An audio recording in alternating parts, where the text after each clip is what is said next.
Hey guys, welcome back to Electrical Car Repair Live. Thank you guys for watching and subscribing to the channel. Today will be super helpful video guys to any of you having a Kia Optima.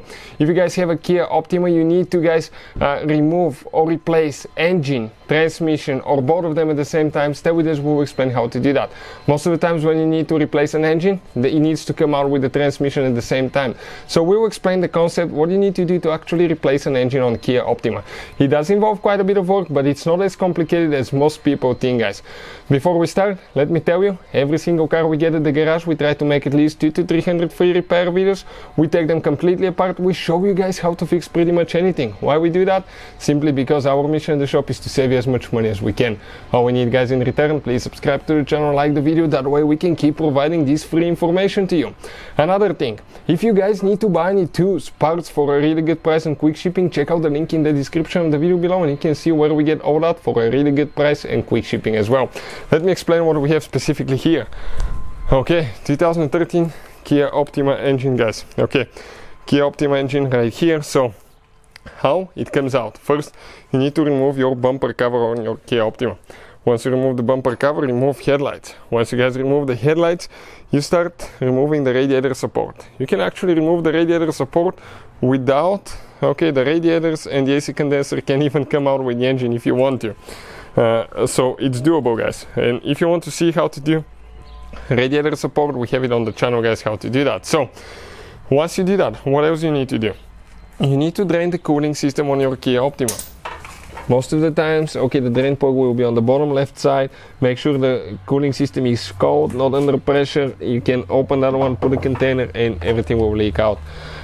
Second, you need to have the AC system vacuumed down before you start working on the car. Take it to a shop, they will vacuum the AC system. As a result, you have no freon and you can disconnect the AC lines.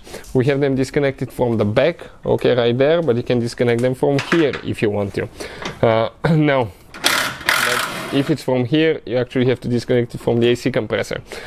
Another thing, guys, okay, you need to disconnect the car battery at least 1 hour before starting to mess with wiring harness or anything like that, or removing anything, because the airbag crash sensors are on the radiator support, and as a result you can damage things and you'll be disconnecting multiple wires. So disconnect the car battery for at least 1 hour before you do that.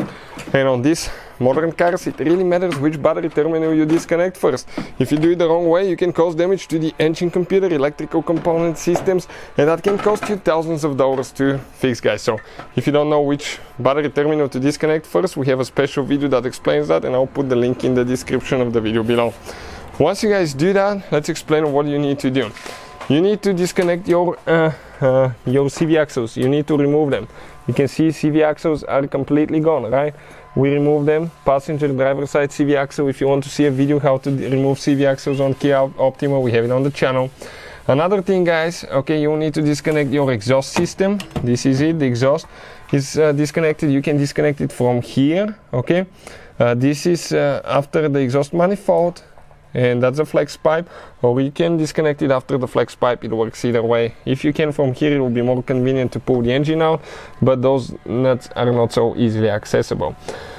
Now, another thing, you need to disconnect, okay, the hoses for the heater core. Okay, we disconnected our AC lines, but make sure everything's drained, not under pressure. You need to disconnect the transmission cable. Okay, let's explain where that cable is located. Okay, right here, that's the shifter cable that you have. After that, okay, we need to disconnect. You need to disconnect your fuel line, and there is another line running together with the fuel line. This is known as a purge valve line. Okay, right there you can see it's disconnected, guys.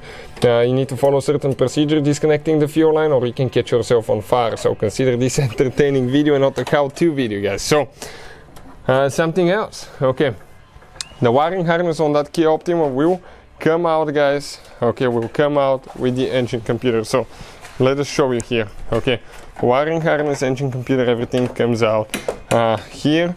The only thing that you need to disconnect, one wire here and one wiring harness, okay, right there, and everything will come out. So you can just pull everything out. You don't need to disconnect the wiring harness with the engine in the engine bay. So what else, guys? Okay, you need to disconnect the 3 engine mounts on your Kia Optima. You have one on this side, it's known as a transmission mount. But at that point, before we start removing them, you need to have the engine supported by an engine hoist or a lift that supports the engine. You need to disconnect the passenger side engine mount and the torque strut mount, which is the lower engine mount right there. And you can simply just grab that engine, guys, and pull it out. Nothing else is holding it. As you can see, it comes out together with the transmission, so you have to separate them if you replace only engine. Hopefully, guys, the video will be helpful to any of you trying to do that. Thank you for watching and see you next time.